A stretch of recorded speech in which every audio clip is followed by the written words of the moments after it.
Bonjour à tous et à toutes et bienvenue dans une nouvelle émission de ma Ligue 2, le nouveau débrief, le nouveau top flop de la rédaction de ML2. Je suis ravi de vous retrouver pour cette nouvelle émission. Voilà, on a un petit peu le temps de se poser pour parler des matchs de la 7e journée après une semaine à 3 rencontres. Pour chaque équipe, sauf Guingamp et Caen qui avaient un petit peu la chance de jouer en décalé. Donc voilà, maintenant qu'on a rattrapé le dernier match de cette J7, on va pouvoir évoquer le multiplex, aussi les deux rencontres décalées au samedi après-midi et samedi soir, qui étaient le match Red Star Paris FC et 3 Metz, voilà, où il y a pas mal de choses à dire sur ces rencontres aussi. Et voilà, décrypter un petit peu ce qui s'est passé récemment, les états de forme, les résultats surprises ou pas sur les 9 pelouses qui étaient impliquées sur cette 7e journée de Ligue 2. Et voilà, on va décortiquer ça ensemble. N'hésitez pas à nous laisser des commentaires, à vous abonner à la chaîne YouTube de ma Ligue 2 pour suivre tous les débriefs qui vont sortir en général les mardis après-midi. Voilà, ça va être notre rythme habituel cette saison. Je suis accompagné de beau monde, puisqu'il y a Karel avec moi, mon collègue également journaliste chez ma Ligue 2. Salut Karel. Salut Julien. Et avec nous également Étienne Comte. Salut Étienne, qui va pouvoir nous aider un peu à décortiquer ces matchs-ci. Salut Étienne. Salut Julien, salut Karel, bonjour à tous. Voilà, donc une 7e journée qui a encore eu pas mal de buts, hein. Il y a vraiment eu pas mal de buts sur cette 7e journée. Moi, j'étais un petit peu inquiet avant le multiplex. Je voyais certaines affiches, je me disais, oh, ça va être, ça va être assez serré, il va pas y avoir beaucoup de buts. Et finalement, on s'est vraiment pas mal régalé avec ces résultats. Amiens qui bat Rodez 2-1, Bastia qui fait match nul 2 partout contre le FC Annecy, Grenoble 3-0 contre Clermont, presque net et sans bavure, un petit peu comme Lorient contre Ajaccio, même si ça a mis du temps à se décanter, 3-0. Laval qui bat Pau 3-1, Martigues 1 partout contre Dunkerque. Et puis le samedi, on a eu Red Star FC, Paris FC 1-3 dans le derby d'Île-de-France. 3 qui bat Metz, le FC Metz 2-1 et qui fait tomber les Grenats pour la première fois de la saison. Et enfin Guingamp qui a battu 3-1 ce lundi, le Stade Malherbe Caen. On va lancer tout de suite nos tops et nos flops, les gars, si ça vous convient bien. Peut-être avec un premier top que tu peux nous partager, Karel, si tu en as un, bien sûr, sous le coude. Oui, bah le premier top, moi je vais aller sur Grenoble. Je vais aller sur Grenoble, tout simplement comme tu l'as dit pour cette victoire, nette et sans bavure contre Clermont. Plus globalement, le match était agréable, je trouve, Ouais. même avant, l'ouverture du score de Grenoble parce que, tu as parlé de match qui met un peu de temps à se décanter à Ajaccio. Alors Grenoble, ça a mis un peu moins de temps parce qu'il y a eu ce but juste avant la mi-temps, mais avant ça, on était sur un 0-0 plutôt agréable, Mhm. avec du rythme, avec des occasions et avec Clermont qui faisait aussi un match correct, on va dire. Mais Grenoble a été très très bon dans son pressing. Après c'est très haut, a réussi à gêner Clermont. Et puis il a fallu un petit coup de génie de Jesse Bonnet et Dante Rigo pour ouvrir le score.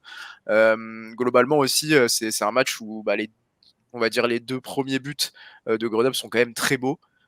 Donc pour le spectacle, c'est assez agréable. On a vu le but de Dante Rigo qui a tourné Ouais. un peu partout, Magnifique. le compte officiel de la Ligue 2 qu'il a beaucoup partagé, notamment cette reprise de volée magnifique, directement sur corner.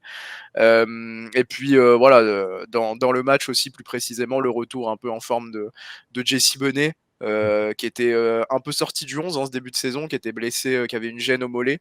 Donc c'est rare de voir Grenoble qui peut se passer de Jesse Bonnet, mais c'est aussi la marque d'un milieu de terrain avec Théo Valls, avec Nolan Mbemba, avec Dante Rigo, voilà, avec Jesse Bonnet aussi, avec aussi Jesse Bonnet également, et puis j'en oublie un, je sais plus qui j'oublie, mais voilà, il y en a un cinquième dans ce milieu de terrain qui est particulièrement performant. Donc voilà, un secteur qui s'est Mhm. renforcé.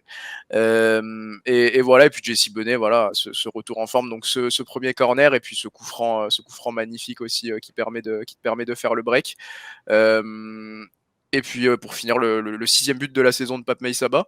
Donc non, une performance intéressante pour Grenoble, d'autant plus qu'elle arrive après un match, voilà, un petit coup d'arrêt à Ajaccio, où tu perds 2-0, où tu te crées pas énormément d'occasions, où tu perds sur deux corners. Un des points positifs aussi, c'est que tu perds sur deux corners, et puis au final, c'est sur coup de pied arrêté que tu fais la différence contre Clermont, donc ça te Vraiment. remet en Mhm. confiance pour Grenoble. Et puis en dehors de ça, c'est une victoire, même si on peut dire que c'est anecdotique, mais c'est quand même témoin d'un début de saison correct.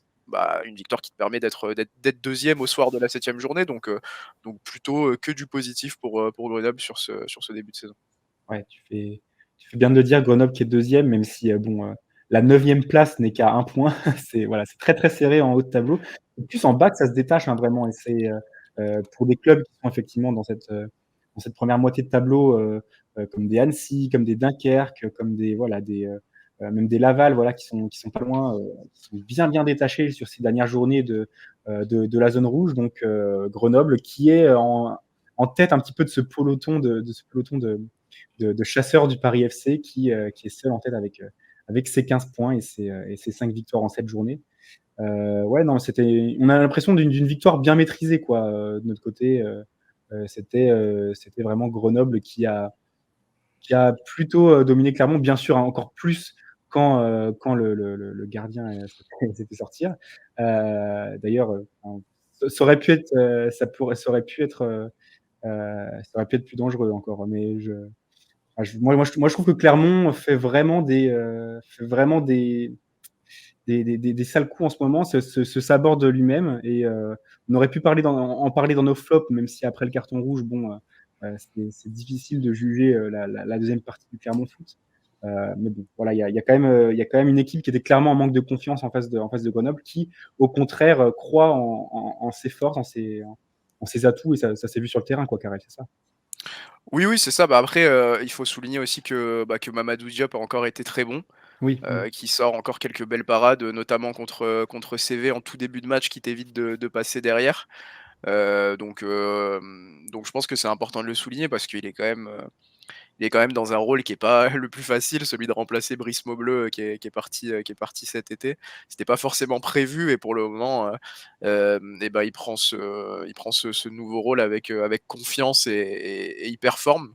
Donc voilà, c'est aussi pour mettre en avant que Clermont a eu des occasions en ce début de match. Mmh. Le 5e larron du milieu de terrain que j'avais ouvert, que j'avais oublié, pardon, c'était Eddy Sylvestre.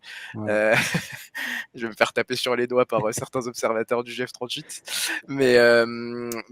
Oui, oui, non, Grenoble qui a quand même été intéressant. J'insiste là-dessus, vraiment beaucoup dans son pressing. C'est vraiment le point, je trouve, qui est le plus intéressant en termes de progression depuis l'arrivée d'Oswald Tanchot, que j'avais l'impression de beaucoup moins voir sous Vincent Aignan. Le pressing est très haut. Et puis le contre-pressing aussi à la perte est intéressant et on sent que ça a beaucoup gêné Clermont sur la première mi-temps. On Mmh. sentait en fait du stade que si Clermont n'arrivait pas à toucher Magnien au milieu de terrain, c'était quasiment impossible de trouver une ressortie de balle sans Ouais, c'est ça. allonger. Donc là-dessus, Grenoble a été vraiment très, très intéressant. Et puis derrière, on le dit, c'est vraiment des très beaux buts qui te permettent de faire la différence. Preuve que, outre le travail tactique et collectif, il y a quand même du talent qui te permet de faire la différence au GF38 pour le moment. Mmh. Rapidement, avant de passer à un autre top, Étienne, est-ce que toi, quand tu vois ces contre-performances de Clermont qui s'enchaînent, c'est vrai que j'étais pas le plus alarmiste il y a quelques semaines, mais est-ce qu'il faudrait pas un petit peu s'inquiéter là quand même, côté Je clermontois? m'inquiétais déjà il y a 1 ou 2 émissions pour Clermont et là, ils ont pris un seul point pendant Ouais. tout le mois de septembre. Mmh. Donc je pense que, s'il fallait peut-être pas tirer le signal d'alarme avant, là, il faut le faire. Ouais. Tu l'as rapidement, évoqué d'ailleurs juste avant, le sujet du manque de confiance et c'est ce qui se sent un peu sur la sortie de Massamba Ndiaye, quand il Mmh, prend mmh ce mh. rouge. Parce que tu as l'impression qu'il ose pas vraiment y aller, il hésite et puis il va, il met le pied au dernier moment, il fait faute.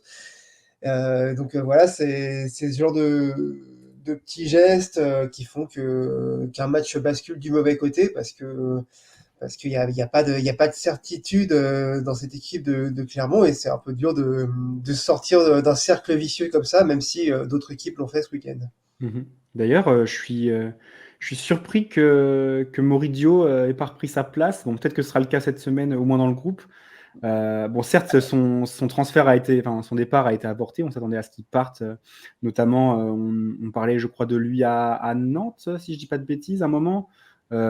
Enfin voilà, il y a forcément Alban Lafont qui est pas parti, donc voilà, on sait que c'est un jeu des chaises musicales et forcément quand il y a une place qui se libère pas, c'est difficile pour les gardiens relégués de retrouver un poste, à l'échelon supérieur. Mais c'est vrai que peut-être que Au point où ça peut-être en est, je suis pas sûr qu'il rejoue avec Clermont, Ouais, c'est vrai, mais Je pense que tout le monde va attendre le mercato d'hiver tranquillement. mais c'est dommage parce que lui, comme le club aurait intérêt à se faire confiance mutuellement, quoi. Enfin, quand, Après, au prochain match, forcément, Ndiaye sera suspendu. Je ne sais pas si Clermont ouais. fera confiance directement à Théo Guivarch, qui était sur le banc au dernier match. Peut-être que ce sera l'occasion de relancer Dio Mm, mm, mm. dans une forme de situation d'urgence comme ça, peut-être. Ouais, on peut l'envisager quand même. Il s'en voulait, le pauvre Guivarch, d'avoir contesté ce coup franc. Il avait été masqué et tout ça, et il Ah, il disait, avait ouais, pas touché de ballon encore, il c'est disait, dur. celui-là, je vais le sortir et tout. Il dit, ouais, j'ai vu. Ouais. C'est un petit C'est peu dur quand même pour une rentrée. toujours très dur pour un gardien qui entre comme ça de façon Ouais. Ouais. imprévue. Et puis t'as Benet en face, quoi. Et Aussi. Benet qui précise en conf que justement il décide de tirer aussi côté gardien Bah, bah, parce qu'il voilà. sait que Guivarch n'est pas chaud, quoi, donc Sans pitié. ouais. Il a raison, hein, c'est le foot. Donc voilà un peu pour Clermont. Attention à pas. Alors on sait que ça va être peut-être un petit peu difficile avec le groupe actuel, quoique hein, il y a des équipes moins bien équipées qui peuvent aussi intégrer ce top 5 là. On a vu Rodez, la surprise Rodez l'an dernier, mais quand même, voilà, Clermont, ne pas être trop longtemps dans ce ventre mou, voire trop proche de cette zone rouge, parce que des équipes qui ont fait la double descente, malheureusement, trois qui les accompagnent, voilà, juste là, on en fait les frais voilà, la saison dernière. On ne va pas parler de trois tout de suite, on va en parler juste après, également dans nos tops. Moi, dans mon top, j'avais la victoire de Laval contre Pau. Déjà parce que c'est jamais facile vraiment de battre Pau.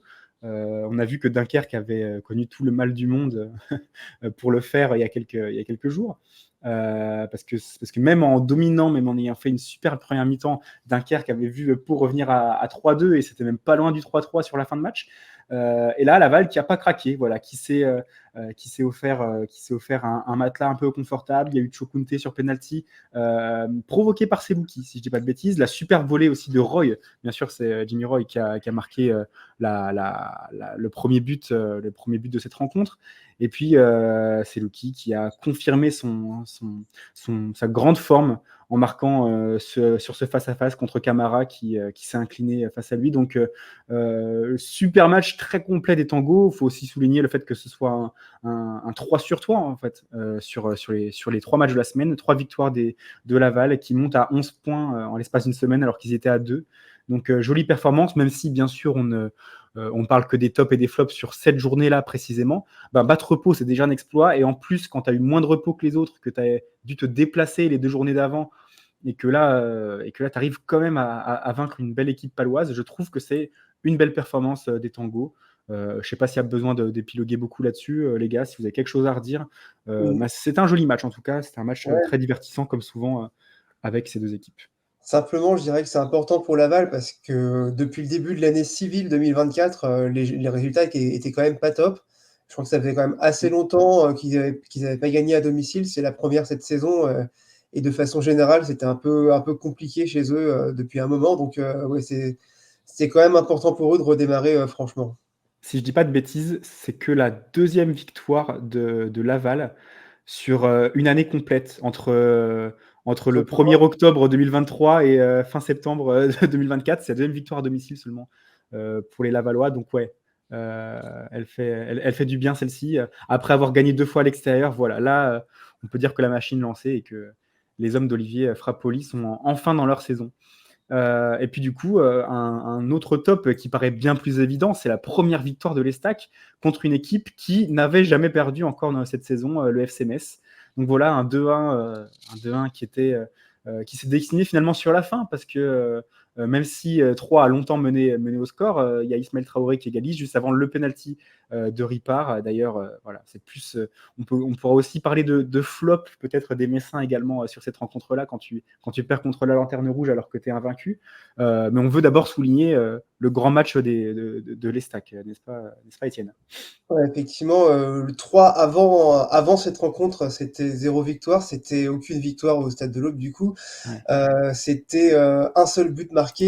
Mm-hmm. Toutes les conditions étaient plus ou moins réunies pour se faire taper par le SMS qui arrivait en pleine forme pour reprendre le fauteuil de leader. Mais 3 a vraiment réussi un match excellent sur le plan collectif. Mm-hmm. Enfin, alors forcément, ils n'ont pas eu énormément le ballon, mais ils ont montré une détermination, une application sur le plan défensif qui a été assez exemplaire. Ils ont fait déjouer cette équipe de Metz et puis surtout il y a eu aucune il y a eu presque aucune des erreurs défensives qui plombent Troyes, à part sur le but où il y a une Ouais. glissade de Boucher.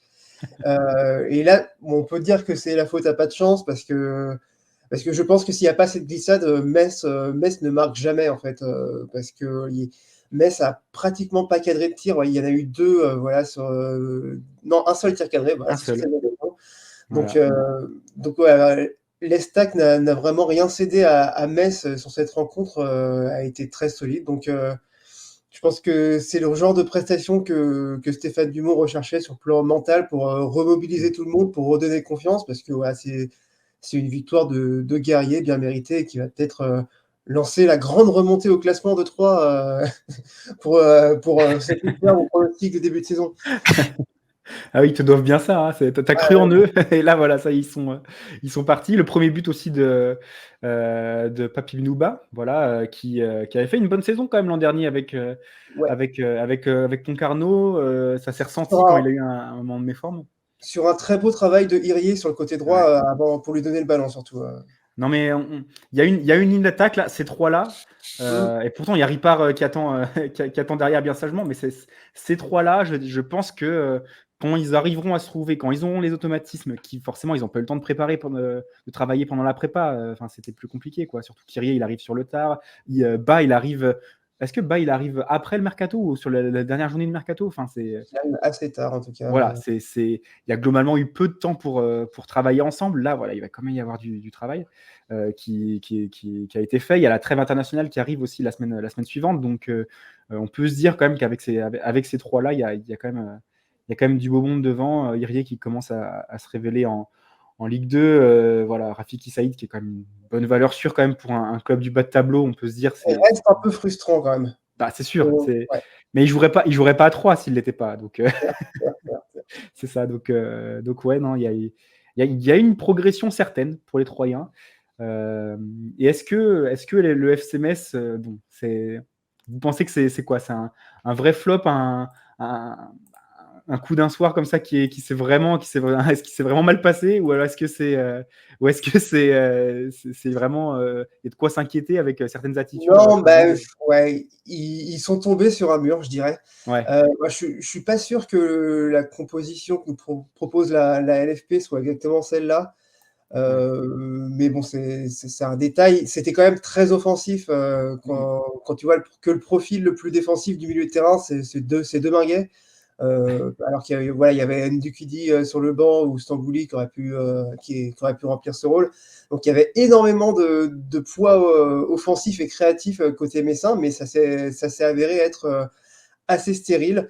Il y a une énorme occasion d'Elissor en première période. Il a une C'est ça. tête à 5 mètres et il la met à côté. Là, franchement, connaissant ce qu'il a pu faire avant à Laval Mhm. et un petit peu à Troyes aussi, ça doit être au fond. Ça fait longtemps qu'on attend le retour de ce joueur qui n'était pas là au début de saison.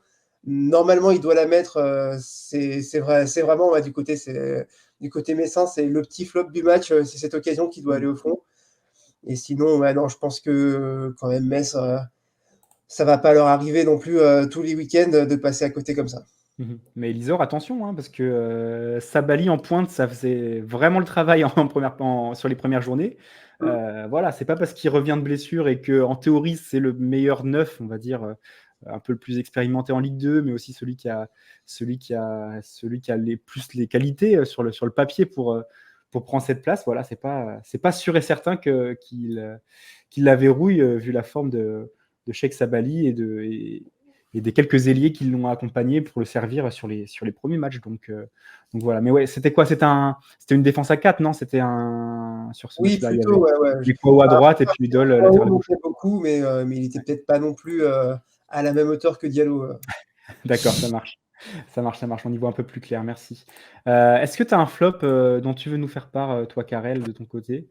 Voilà, une équipe qui t'a déçu particulièrement, ou alors peut-être juste un événement dans un match qui a pu changer le visage d'une rencontre? Ah oui, bah, on avait évoqué les pénaltys, concédés par Rodez, Mmh. qui je trouve sont vraiment évitables, hein, c'est 2 pénaltys qui te font perdre le match. D'autant plus que tu mènes 1-0 sur cette rencontre. Surtout Ouais. le premier le premier qui est concédé par Lonny, que je trouve vraiment naïf pour le coup, parce que Mafuta va vers l'extérieur de la surface, et que je pense que c'est plus de la maladresse qu'autre Mmh. chose. Malheureusement, encore une fois, c'est de la maladresse qui te coûte très très cher, parce que tu remets Amiens dans la partie. Encore une fois, sur une situation où Mafuta allait plutôt vers l'extérieur de la surface, allait Bah oui. repartir pour repartir de derrière ou tenter un centre. Je veux dire, t'es pas sur une action où tu es Mmh. obligé de tendre le pied pour contrer une éventuelle frappe, et tu te fais crocheter et ton pied Mais tu crois pas traîne, qu'il le et voit après pas? Tu crois pas qu'il le voit pas venir dans son dos comme ça et qu'il manque de justement de il c'est aurait dû, possible, ouais. il aurait C'est dû possible, mais un peu analyser, tu sais, le coup de tête pour repérer qui est le danger immédiat ouais, qui bah, dans tous les cas, ouais, dans tous les cas, c'est ça, c'est qu'il te manque, voilà, l'awareness, ouais, voilà. comme ils disent en anglais. J'ai pas le mot en français, mais c'est terrible là. Non, mais Mais ouais, la lucidité, On dirait ouais, Jean-Claude Van Damme, mais vas-y. voilà, c'est terrible l'image que ça donne. Mais j'avais pas le mot tout de suite en français. Mais non, non, mais c'est ce qui te manque en tout cas sur cette situation. Et puis après, sur le deuxième penalty, bah, t'as Van de Nabil qui est là avec un de ses mmh mh. coéquipiers. Et là encore, je trouve que l'intervention est très maladroite. Il y a vraiment trop d'engagement. Je trouve que t'es pas forcément obligé de tacler dans une zone où tu sais que si le tacle a l'air un peu trop appuyé, ou si tu as l'air d'y aller un peu le pied ou les deux pieds en avant, il y a de gros risques d'être sanctionné. J'ai l'impression que sur cette action-là, c'est plus de la panique qu'autre chose. Par contre, sur la première action, que je trouve vraiment la plus dommageable, il n'y avait pas vraiment de raison de paniquer. Alors, comme tu le dis, si c'est parce qu'il a pas vu arriver Mafuta, c'est encore différent, mais dans sa surface, il doit quand même être Bah conscient de oui. où se trouve Mafuta, Mmh qui est mh, sûrement mmh. le plus gros danger offensif d'Amiens. Et voilà, c'est dommage parce que tu avais réussi à ouvrir le score. Ça fait 2 fois d'ailleurs, parce que lorsque tu perds à Pau, non, à Laval la semaine d'avant, tu avais encore ouvert le score, et Laval, voilà, renverse la partie. Là, ça fait 2 fois pour Rodez, donc voilà, ça serait mon petit flop, parce que je trouve que c'était vraiment des situations évitables. Et encore une ouverture du score de Nkada Oui, sur un beau et but en plus, un beau ballon beau piqué. but, ouais, cet attaquant qui montre que, ben, en tout cas pour une équipe du bas de tableau, il a les ressources pour en tout cas tirer un peu tout le monde vers le haut, et surtout Rodez qui fait une vraie bonne première mi-temps, quoi. Alors, c'est comme d'hab, il rate beaucoup il rate beaucoup de frappes, voilà, ça part souvent à côté, mais c'est aussi, ils ont le défaut de leur qualité, c'est-à-dire qu'ils tentent beaucoup, c'est-à-dire qu'ils sont audacieux et que, bah, ça a payé sur la première mi-temps, et sur le deuxième, bah, il leur manque justement cette solidité qu'Amiens a. Justement pour maintenir ce score, maintenir cet avantage. On sait qu'à l'extérieur, c'est toujours plus dur, mais quand tu vois effectivement le résultat qu'ils font contre Guingamp, je pense aussi voilà, à Paul Lignon. Bon, voilà, il y a de quoi être déçu pour les Ruténois. On s'attendait à ce qu'ils soient là. Franchement, regardez notre preview du début de saison, nos pronostics. On s'attendait à ce que Rodez soit dans le dur, que ça prenne un petit peu de temps à se mettre en place, vu tous les départs et toutes les arrivées qu'il y a eu cet été. Mais ouais, là, il leur manque bien quand même 3-4 points là, sur un début de saison qui n'aurait Ouais. pas fait de mal aux Ruténois. Donc, ouais, c'est un petit C'est peu. ça que je trouve dommage, parce qu'on s'attendait à ce que ce soit beaucoup plus dur que la saison passée au vu des Ah oui. départs. Par contre, je trouve vraiment que dans le contenu, il y avait des matchs où Mmh. ils méritaient mieux, et au Mmh. final, ça se joue sur ce genre de petites erreurs, comme ce vendredi à Amiens, qui font que, bah, aujourd'hui, tu es lanterne rouge à la 7e journée, à un match de la seconde trêve internationale, et que forcément, même si tu es sur des bons contenus, peut-être que pendant cette trêve internationale, si tu es lanterne rouge, bah, peut-être que tu vas commencer à gamberger, à perdre un peu de confiance. Et ça se joue, je trouve, pas vraiment au contenu global, mais plus à des détails qui te coûtent cher, Mmh. et ça peut avoir un impact sur le reste de la saison. Donc on leur souhaite pas, mais c'est ça que je trouve qui est le plus triste pour Rodez, c'est qu'il y avait la place pour faire mieux comptablement. Bah, c'est Mmh. vrai Et qu'il y a aucun match où on les a vus larguer comme, on a pu Ouais. voir Martigues, à certains moments, mmh et mh, pourtant ils mmh. sont derrière.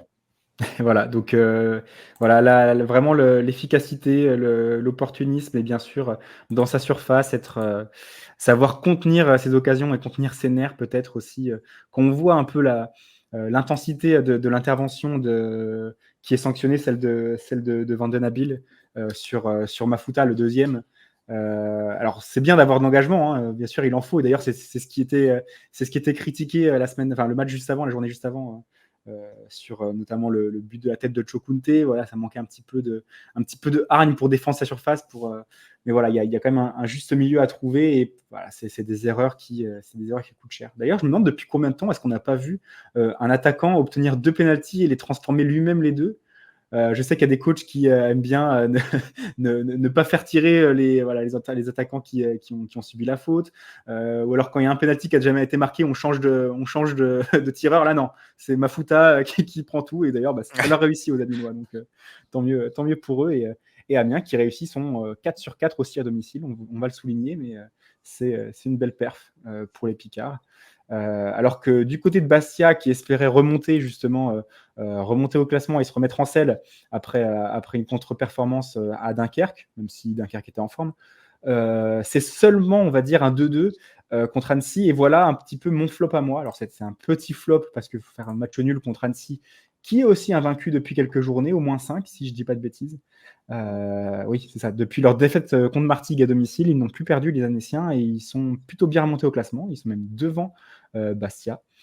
Mais je trouve que, vu la physionomie du match, le Sporting doit vraiment s'imposer. Il y a beaucoup d'occasions pour les Bastiais, des bonnes occasions, hein, c'est pas des demi-situations, je ne sais plus comment ça se qualifie, mais vraiment des bonnes situations de but qui rentrent pas. 9 tirs cadrés, comme vous le voyez d'ailleurs. Et de l'autre côté, Annecy qui marque un petit peu sur deux coups de billard. Le premier but, c'est un contre son camp de Guevara. On se demande un petit peu comment il arrive à le mettre, même s'il y a la présence de Djoko qui est dangereuse. Et le deuxième, c'est sur corner avec Trévis Dago qui marque son premier but de la saison, mais ça fait un coup de billard pas possible. On se demande comment Bastia n'arrive pas à se dégager à ce moment-là. Et mine de rien, j'ai l'impression que c'est 2 points de perdu pour les Bastiais qui faisaient un super début de saison, qui étaient invaincus avant la 6e journée. Et là, d'un coup, ils perdent. Et puis, coup d'arrêt à domicile comme ça. Bon, il n'y a pas tout qui est acheté, bien sûr, mais je pense que ça doit leur servir à la fois pour comment dire, de se sentir un petit peu floué sur ce match-là, parce qu'ils méritaient plus de points tout simplement, et voilà, leur servir d'expérience pour être un petit peu plus tueur la semaine suivante. D'ailleurs, je ne sais plus contre qui ils jouent, on verra en fin d'émission contre qui est-ce que chaque équipe joue à la J8. Mais voilà, je ne sais plus si vous avez assisté à ce match-là, vous, les gars, mais voilà, c'était mon impression sur ce match-là, sur cette rencontre, avec Annecy qui a beaucoup subi et qui revient quand même avec un point en Haute-Savoie. Voilà. Des choses à rajouter peut-être? Non? Oh bah juste on parlait des buts encaissés par Bastia tout à l'heure, effectivement, c'est juste Ouais, c'est les ça. buts encaissés sont assez Mm. révélateurs de ce que tu évoques et de ton analyse, surtout Ouais. le deuxième but. Hem, donc voilà, je pense que un point sur les 2 derniers matchs, voilà, avec ces scénarios-là, Mm. ça fait mal. Après, je pense qu'au vu du début de saison, tu as quand même engrangé assez de confiance pour que ça ne te mette pas totalement le moral à zéro non plus.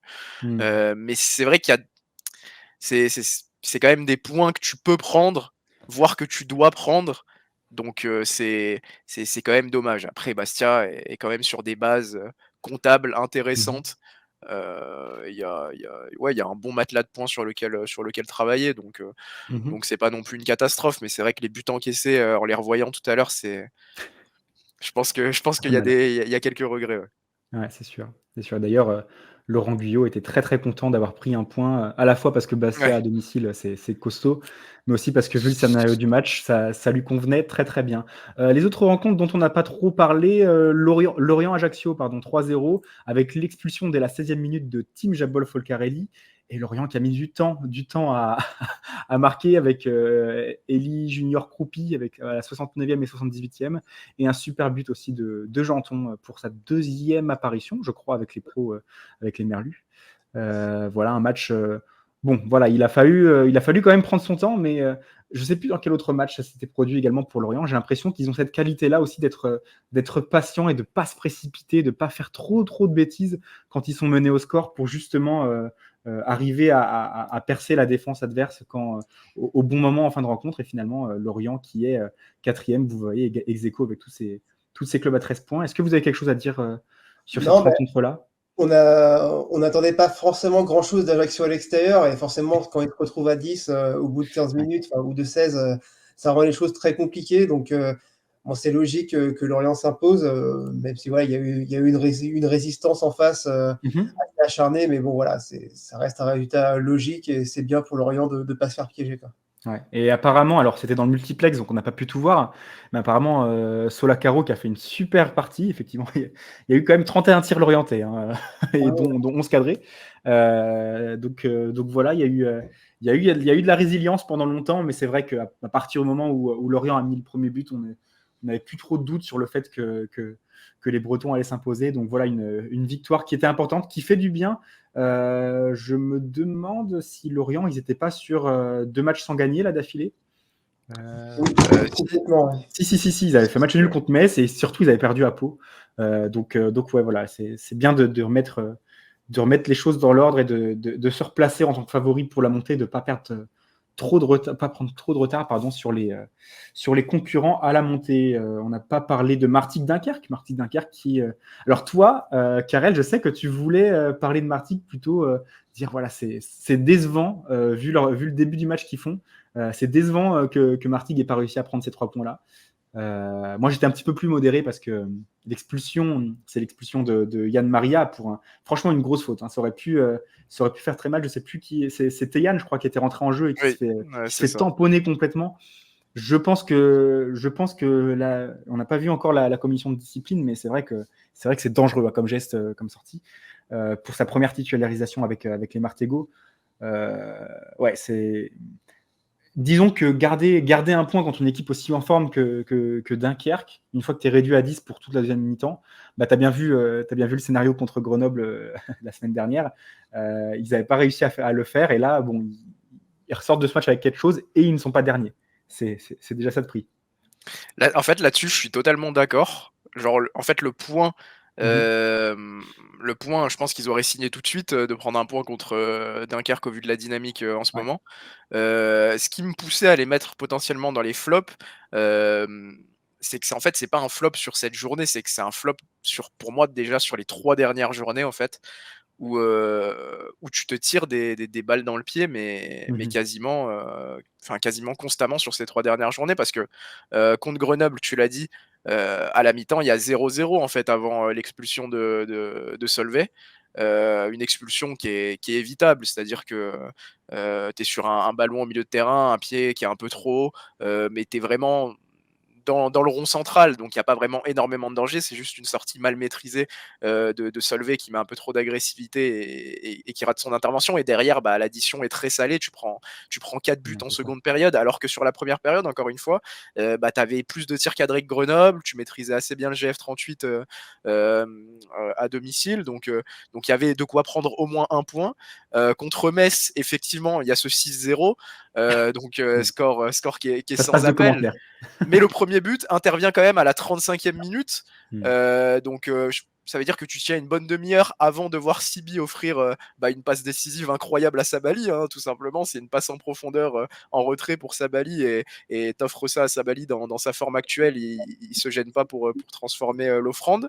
Et puis là encore, tu mènes Mhm. 1-0 contre Dunkerque. Et moi, quand je vois Martigues mener 1-0 contre Dunkerque, je me dis, ok, Dunkerque, 4 victoires d'affilée. Il y a eu des matchs un peu à l'arraché. C'est peut-être Ouais. un de leurs plus gros déplacements de la saison. C'est peut-être le moment où ils vont lâcher et où Martigues va pouvoir se relancer. Et au final, eh ben, tu te rends compte que Martigues se tire encore une balle dans le Mhm. pied sur un rouge qui est totalement mérité et la sortie est très très dangereuse. Mais encore une fois, tu n'as pas à te retrouver dans cette situation parce que je crois que c'est Santini qui fait la remise et la remise est très mauvaise pour Maria. Alors la sortie est très mauvaise, mais la remise est aussi très très mauvaise.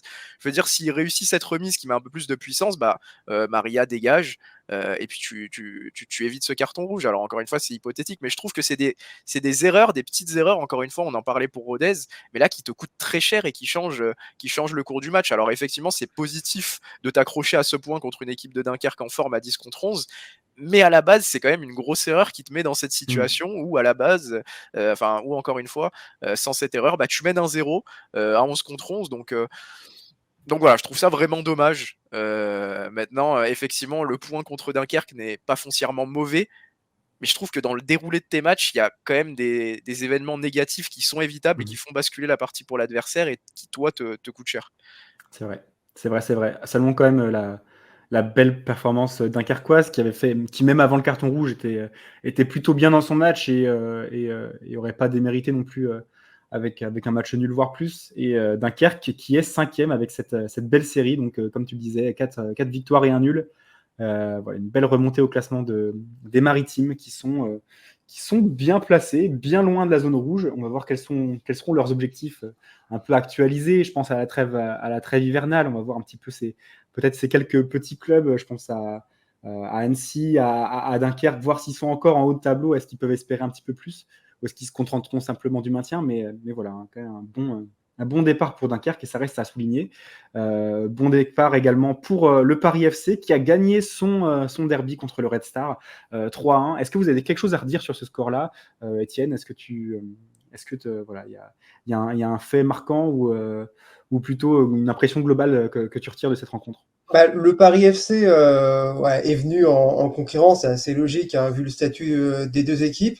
Mhm. On se dit qu'ils ont fait le plus dur en marquant le premier but, et puis finalement ils ont été pas mal bousculés par cette équipe du Red Star qui était assez forte en contre et qui était Mhm. capable d'exploiter les petites erreurs du PFC. Je pense notamment juste après l'égalisation, il y a une relance hasardeuse et un contre emmené par Durand et on n'est pas loin du 2-1 pour le Red Star.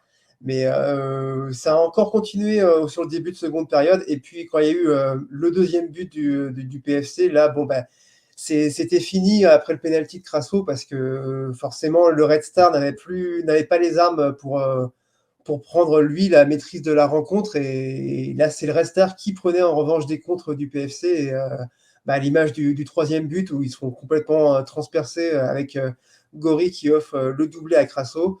Donc voilà, je dirais un match assez rondement mené par le PFC, même si voilà, ils ont eu peut-être 20-30 minutes au milieu Ouais. du match qui ont été plus compliquées. Ouais, c'est ça. Mais globalement aussi, le Red Star n'a vraiment pas à rougir de sa performance. Non. Je trouve que vraiment ils ont fait bonne impression avec un côté gauche qui a été très dangereux, qui a été souligné par les commentateurs de beIN Sport. Le côté HM Durand vraiment très efficace, même s'il n'y a pas eu peut-être pas eu assez de personnes et de têtes dans la surface parisienne pour justement mettre en danger Cambadio, même si à plusieurs reprises le gardien s'est employé. Donc voilà, quand même une belle affiche qui a plutôt tenu ses promesses. J'aimerais quand même dire que peut-être ce qui a fait la différence, c'est cet écart de classe individuel. Peut-être on pense à la passe de Crasso qui mène au penalty obtenu par Gori, Karel. Ça, c'était quand même un petit peu. Tu vois que quand même sur une fulgurance, tu as un joueur comme ça qui fait toute la différence et qui te sort d'une situation un petit peu plus délicate, quoi. Ouais, bah, c'est ce qui est impressionnant avec Crasso, c'est que tu as l'impression que tu peux, ne pas énormément le voir pendant, 1 heure, Ouais. 45 minutes, 1 heure et sur, voilà, une petite bribe de son talent, il peut faire toute la différence. Cette passe effectivement, elle est exceptionnelle, pour Gori. Et puis surtout, ouais, elle arrive à un moment où on se dit que le match, peut peut-être pas basculer d'un côté ou de l'autre, mais on se dit que le Paris FC est peut-être un peu plus en difficulté que ce à quoi on pouvait s'attendre. Et puis, encore une fois, il a la finition, derrière avec un échange entre les 2 hommes, avec Gori cette fois qui est passeur et où il finit très bien, très proprement. Donc, voilà, Crasso, il y a eu des moments cette saison où on était peut-être un peu frustrés, notamment sur des situations de face à face, mais si on est vraiment, lucide, on se rend compte que c'est un joueur top niveau, Ligue 2. Moi, j'étais vraiment étonné cet été de le voir arriver au Ouais, c'est Paris clair. FC. Alors très content pour la Ligue 2 et pour le PFC, mais je trouvais quand même qu'il avait sa place à l'étage supérieur dans des équipes, de bas de Mmh tableau, mh. Mmh. voire de milieu de tableau. Parce que tu vois que techniquement, ouais, c'est une classe au-dessus et qu'il fait la différence sur ce genre d'action, ouais. Ouais, c'est ça, on l'a bien vu et en parlant de classe au-dessus, bon, est-ce qu'il faut présenter encore, Hugo Picard qui a marqué ce superbe but du 2-1, pour Guingamp contre Caen, qui a finalement réussi à s'imposer 3-1. Non, il y a vraiment une jolie âme dans cette équipe, Guingampaise. Il y a des talents à peu près tous les postes. pas forcément des joueurs qu'on qualifierait de stars pour le championnat. Mais alors, je vais faire mon mea culpa, moi le premier. J'avais dit pendant les pronos de la saison, je doute que Jacques Sioué soit au niveau pour, pour emmener Guingamp vers le haut de tableau. Bah là, chapeau, 4 buts en 7 journées, vraiment bravo. Et puis des buts pas faciles à mettre. Là, c'est un duel aérien, je crois, c'est un ballon de la tête qu'il arrive à prendre. Mais au-delà de ça, il fait un très bon match, Jacques Sioué. Donc, non, chapeau aux Guingampais. Et Caen qui, bon voilà, on a vu qu'il y avait quand même une équipe supérieure à l'autre sur ce match à Roudourou. Qu'est-ce que tu en as pensé, Étienne? Petit bémol, on peut quand même rappeler que Guingamp a beaucoup de chances de terminer à 11 le match, Oui, parce qu'il y a une grosse faute de Emia en fin de première période voilà. qui à mon sens et à celui de beaucoup de monde, doit se solder par un deuxième jaune. Mhm. Mais c'est vrai qu'une fois qu'on met ça à part, ouais, Guingamp a été au-dessus. Surtout, on l'a vu dans la dernière demi-heure où Caen s'est fait transpercer de façon systématique. Et évidemment, ouais, quand on n'a pas eu grand-chose à se mettre sous la dent, à part ce but où il y a une vraie erreur de marquage de la défense guingampèse sur Mendy. Mais à part ça, non, le résultat est quand même assez logique et on a vu un peu plus de jeu côté guingampais. Mhm. Et donc, du coup, Guingamp qui, pareil, recolle avec ce groupe des clubs à 13 points. Caen qui retombe dans ses travers. Caen, ça va devenir quand même problématique de prendre si peu de points à l'extérieur. Alors, on a vu qu'ils ont réussi à enclencher la machine à domicile avec l'aide du public à Dornano. Ça fonctionne bien. C'était une recette qui marchait bien déjà les années d'avant. Mais quand même, quand tu es une équipe du statut de Caen, avec des joueurs aussi d'un tel niveau, Mendy, je ne sais plus lequel de vous deux le disait, mais il a joué si peu de matchs, il est déjà 4 buts cette saison. Tu as quand même Villa au milieu de terrain qui semble être un cran au-dessus quand même de certains de ses partenaires. C'est quand même dommage de laisser autant de points en route et de se déliter autant en fait à l'extérieur. Après, ils ont joué là à Guingamp et avant, ils jouaient à Grenoble. Leur premier match à Oui. l'extérieur, c'était à Pau. Bon, c'est pas non plus des déplacements faciles. Est-ce que tu en connais des déplacements vraiment faciles en Ligue 2? Voilà, Non, parce que je veux pas me faire des ennemis, mais non, mais franchement, Grenoble était Ouais. aussi vraiment Oui, au-dessus. tu as raison. Ouais, donc bon, les 2 derniers, ouais, bon, on peut toujours mieux faire, quoi, mais Mhm. il y aura peut-être quelques affiches un peu plus évidentes. Je sais pas, la Mhm.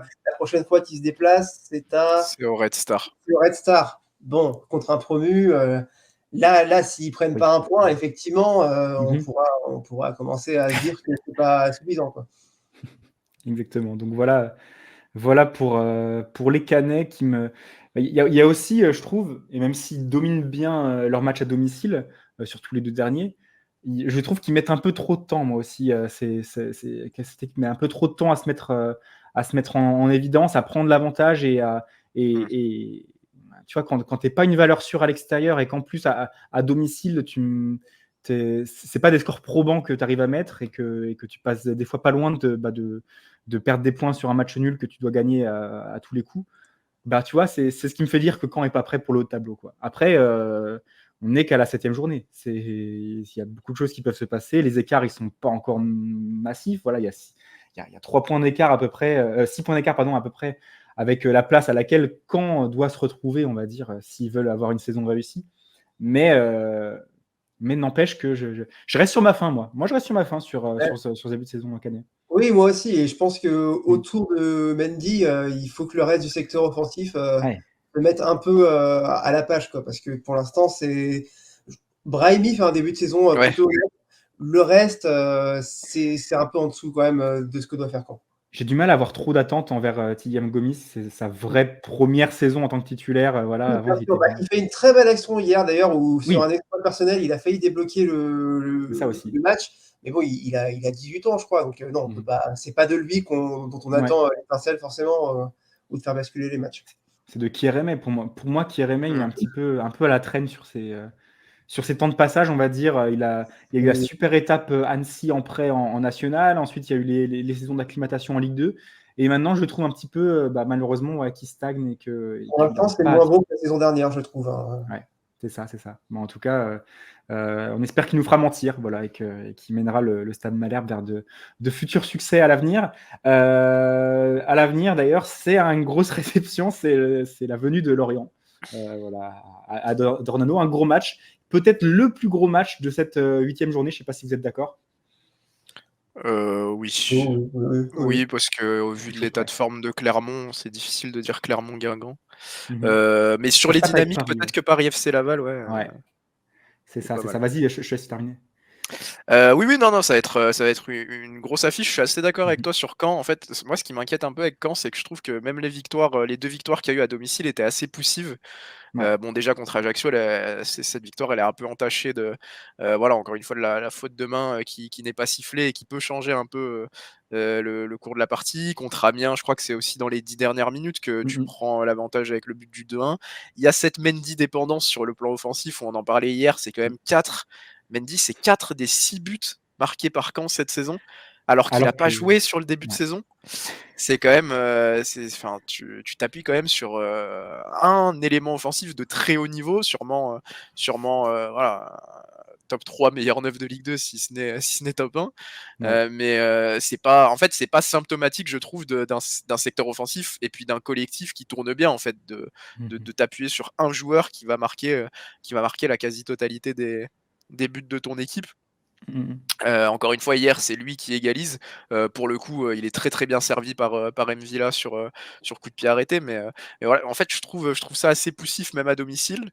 Et puis là, tu tombes contre une équipe de Lorient qui tourne bien comptablement, mais Ça. je suis pas encore pleinement convaincu par Lorient non plus. Alors Oui. peut-être que je suis difficile, Non, mais à l'extérieur, on attend plus de Lorient. C'est normal. peut-être que je suis compliqué, mais même en fait, de ce que j'ai vu dans le contenu de Mhm, mhm. Lorient, je suis pas non plus, je sens pas, par exemple, la même capacité à gagner dans des scénarios un peu contraires que j'ai pu voir chez le Paris FC, par exemple. Ouais. Alors le Paris Mhm. FC a connu 2 revers, et puis il y a eu des victoires un peu étriquées aussi comme la victoire à Dunkerque où tu gagnes 3-2 après avoir été mené 2-0. Mais Mhm. j'ai l'impression quand même qu'on a vu un Paris FC, par exemple, capable de gagner même quand, voilà, on l'a dit, avec des individualités qui brillent, qui va chercher des ressources autres pour gagner. Lorient, Ouais. je suis pas encore convaincu totalement, donc je pense qu'il peut peut-être y avoir un match Mhm. à Dornano samedi. Ouais, je suis assez d'accord. Ça peut être intéressant et très serré comme le PFC Laval dont on a parlé. Après, même si Laval est en très bonne forme, comment dire, je pense quand même assez facilement donner mon avantage à Paris sur cette rencontre-là. Bon, ils sont à domicile. Même si Laval avait réussi à faire déjouer très très bien le Red Star aussi en région parisienne il y a quelques jours de ça. Je pense quand même que Laval, leur victoire, même si elles sont c'était quoi? À chaque fois en marquant 3 buts d'ailleurs sur ces 3 dernières journées. Ça se voit que ça se joue quand même sur des détails. Hein. Je pense que Paris aura l'avantage. Rodez-Grenoble, attention à Rodez, parce que c'est un gros adversaire, certes, mais tu peux te retrouver déjà avec pas mal de retard sur certains concurrents si ceux-ci enchaînent. Donc, il y a intérêt à prendre des points. Je pense, voilà, Dunkerque 3, pas facile à juger, même si Dunkerque sera favori à domicile. Ajaccio-Martigues, bon, la CA est toujours favori sur ses terres. Ça, c'est à peu près normal, et contre Martigues encore plus. Annecy Red Star, voilà, pour moi, c'est un match qui doit permettre aux promus de se remettre en selle. Voilà, je dis pas qu'Annecy n'est pas bon, parce que justement, ils ont montré le contraire, mais que il y a pas mal de points qui ont été perdus par le Red Star ces dernières semaines, et que pour pas trop rentrer dans le doute avant la trêve internationale, ramener quelque chose d'Annecy, voilà, je pense que c'est important. Vous voyez d'autres résultats comme ça à pronostiquer en particulier ou pas? Non, à pronostiquer, peut-être pas, mais Mhm. je vais quand même regarder d'un œil attentif, Clermont-Guingamp parce que comme on l'a Ouais. vu, tout à l'heure, Clermont, ça commence à devenir, assez inquiétant et le fait, de toujours pas les voir, réagir, voilà, c'est quand même quelque chose à surveiller donc contre une Mhm. équipe de Guingamp, convaincante, c'est un sacré test et je pense que ce sera regardé, avec attention. Ouais. Et Metz-Amiens, peut-être qu'Amiens va réussir à conjurer le mauvais sort à l'extérieur, à enfin prendre des points à l'extérieur. Bon, contre Metz, ce sera pas facile du tout, surtout qu'ils vont être certainement revanchards. Ce sera le match du samedi soir. Bah, du coup, on a 3 matchs le samedi là, cette semaine-là, vu que la trêve internationale commence dès le lundi suivant. Donc voilà un petit peu pour le calendrier. C'est pas exactement ce que les supporters de Ligue 2 espéraient avec le multi samedi, mais on a un petit peu plus de matchs le samedi que d'habitude. Il faudra s'en contenter pour l'instant, tant que d'autres accords ne sont pas trouvés avec Beansport. Voilà, messieurs, est-ce qu'on a quelque chose à rajouter pour cette émission, pour ce débrief? Moi, c'est bon pour moi. Je pense qu'on a été complet. Super, on a été complet. Bah, merci à vous de votre présence. Si vous êtes encore là à regarder l'émission, n'hésitez pas à nous faire part de vos commentaires, que ce soit pour nous améliorer, voilà, juste nous corriger si jamais on a fait des bêtises ou si jamais vous avez des précisions à nous donner, ou tout simplement vous abonner pour ne rien manquer aucune de nos émissions. On va essayer d'avoir des podcasts aussi si c'est possible cette semaine ou la semaine à venir. On va essayer de lancer tout ça un petit peu sérieusement, surtout pendant la trêve. Là, on va essayer d'accentuer un petit peu sur ce côté-là. Et puis tout simplement, je vous dis à la semaine prochaine pour le débrief de la 8e journée, mardi à nouveau. Voilà, bonne fin de journée à tous, profitez bien et à la prochaine. Salut. Salut.